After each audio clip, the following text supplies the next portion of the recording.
Chandramukhi 2 review Rajini సినిమా సీక్వెల్లో రాఘవ లారెన్స్ భయపెట్టాడా? నవ్వించాడా? రాఘవ లారెన్స్ పివాసు కాంబినేషన్లో తెరకెక్కిన హార్రర్ కామెడీ చంద్రముఖి 2 2004లో విడుదలయి తమిళనాట ఇండస్ట్రీ హిట్గా నిలిచిన చంద్రముఖి సినిమాకు ఇది సీక్వెల్. మొదటి భాగంలో రజనీకాంత్ హీరోగా నటించగా, సీక్వెల్లో హార్రర్ సినిమాల స్పెషలిస్ట్ రాఘవ లారెన్స్ కనిపించనున్నారు.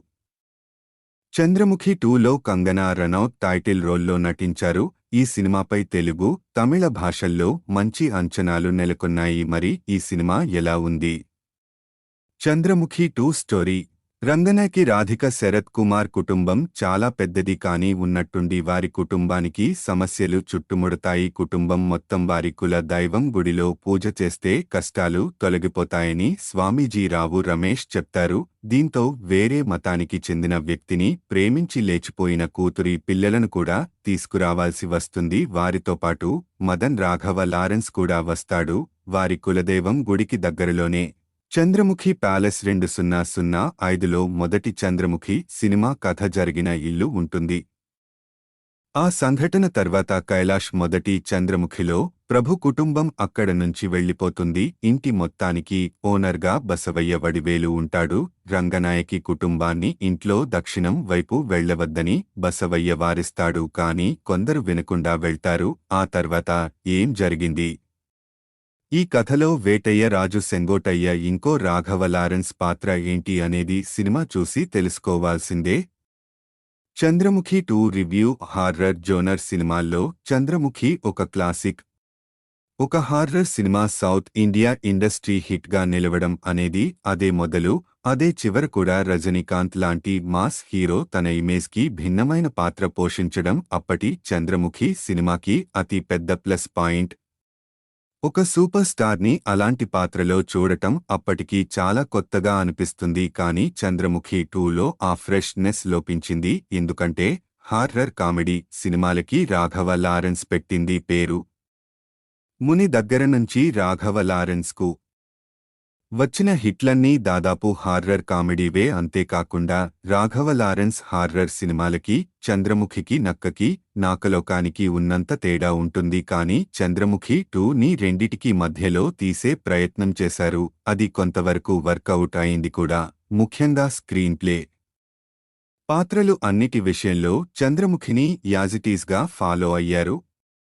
మొదటి భాగంలో జ్యోతిక పాత్రను చంద్రముఖి ఆత్మ పీడిస్తున్నది అని తెలియడంలో కాస్త థ్రిల్లింగ్ ఫ్యాక్టర్ వర్కౌట్ అవుతుంది.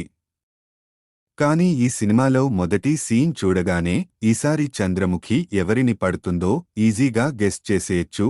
హీరో ఇంట్రడక్షన్ ఫైట్ వెంటనే మహల్కు వచ్చేటప్పుడు పాట, ఈ కుటుంబం దగ్గర అవమానాలు ఎదుర్కోవడం, ప్యాలెస్ పక్కన ఉండే పేదవాడి ఇంట్లో ఉండే అమ్మాయిని హీరో ఇష్టపడటం, ఆ అమ్మాయి ప్యాలెస్లో తిరుగుతూ దెయ్యం పట్టినట్లు బిల్డప్ ఇవ్వడం, ఇవన్నీ సేమ్ టు సేమ్ మొదటి చంద్రముఖిలానే ఉంటుంది. మొదటి భాగం స్క్రిప్టు పక్కన పెట్టుకుని పాత్రలను మాత్రమే రీప్లేస్ చేసినట్లు.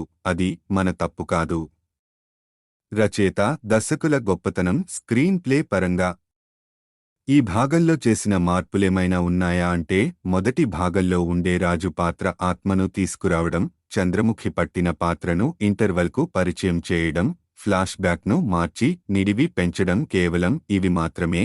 సినిమా ప్రారంభంలో రాఘవ లారెన్స్ యాక్షన్ ఎపిసోడ్ కాస్త భయపెట్టిన తర్వాత మళ్లీ అటువైపు వెళ్లకుండా జాగ్రత్త పడ్డారు. ప్రథమార్థంలో కథ చాలా నెమ్మదిగా సాగుతుంది. వడివేలు కామెడీ పెద్దగా వర్కౌట్ కాలేదు. ఫస్టాఫ్లో రాఘవ లారెన్స్ దయ్యాల్లోని రకాల గురించి వడివేలుకు ఎక్స్ప్లెయిన్ చేసే సీన్ దాదాపు 5 నుంచి 10 నిమిషాల మధ్యలో ఉంటుంది. మల్లీశ్వరిలో వెంకటేష్, సునీల్కు కథ చెప్పే ఎపిసోడ్ను ఇది గుర్తు చేస్తుంది. కానీ ఈ సీన్ నవ్వించకపోగా విసిగిస్తుంది. అలాగే మొదటి భాగంలో ఉన్న పెయింటర్, దొంగ స్వామీజీలుగా వచ్చే మనోబాల పాత్రలను ఇందులో కూడా రిపీట్ చేశారు. ఈ రెండు పాత్రలు ఒకే సీన్లోనే వచ్చిన నోస్టాల్జిక్ ఫీలింగ్ను ఇవ్వవు, నవ్వించవు, భయపెట్టవు. ఉన్నాయంతే. ఇంటర్వెల్ వైపు సాగే కొద్దీ కథనంలో వేగం పెరుగుతుంది. ఇంటర్వెల్ బ్యాంగ్ బాగా వర్కౌట్ అవుతుంది. అక్కడ వచ్చే ట్విస్ట్ని ముందే గెస్ చేయగలిగిన ఆ పాత్రలోని నటి పెర్ఫార్మెన్స్తో మెప్పిస్తారు. సెకండాఫ్ ప్రారంభంలో మళ్లీ గ్రాఫ్ కిందకి వచ్చేస్తుంది. రాఘవ లారెన్స్, మహిమా నంబ్యార్ల లవ్ ట్రాక్ పాటలు విసిగిస్తాయి. మొదటి భాగంలో రజనీకాంత్, నయనతారల ట్రాక్ తరహాలో నడిపిద్దాం అనుకున్నా కానీ అది సరిగ్గా వర్కవుట్ అవ్వలేదు. ఎప్పుడైతే వేటయ్య రాజు ఫ్లాష్ బ్యాక్ మొదలవుతుందో అక్కడ నుంచి మెల్లగా వేగం పుంజుకుంటుంది. చంద్రముఖి మొదటి భాగంలో ఉండే ఫ్లాష్ బ్యాక్కి కొత్త కోణం అద్ది చూపిద్దాం అనుకున్నారు కానీ అది సినిమా లెంత్ను కూడా పెంచేసింది. ఫ్లాష్ బ్యాక్లో పెద్దగా పస లేకపోయినా పర్లేదనిపించిందంటే దానికి రాఘవ లారెన్స్, కంగనా రనౌత్ల పెర్ఫార్మెన్స్ కారణం. క్లైమాక్స్ను మళ్లీ మొదటి భాగం తరహాలోనే ముగించారు. చివర్లో చంద్రముఖి 3కి ఇచ్చిన లీడ్ మరీ సిల్లీగా అనిపిస్తుంది. Oscar award winner MM Keeravani బాగానే ఉన్నా పాటలు కానీ నేపథ్య సంగీతం కానీ తన స్థాయికి తగ్గట్లు లేవు. సెకండాఫ్లో కంగనా రనౌత్ ఇంట్రడక్షన్ సాంగ్ మెప్పిస్తుంది. ఫ్లాష్ బ్యాక్లో వార్సీల్లో వచ్చే బ్యాక్గ్రౌండ్ స్కోర్ బాహుబలిని గుర్తుచేస్తుంది. లైకా ప్రొడక్షన్స్ నిర్మాణ విలువల విషయంలో మాత్రం ఎక్కడా తగ్గలేదు. ఆర్డి రాజశేఖర్ ఛాయాగ్రహణం ఆకట్టుకుంటుంది. ఇక నటీనటుల విషయానికి వస్తే రాఘవ లారెన్స్కు ఇలాంటి పాత్రలు చేయడం కొత్తేమీ కాదు. 2007లో వచ్చిన ముని దగ్గర నుంచి లారెన్స్ ఇలాంటి పాత్రలు చేస్తూనే ఉన్నాడు.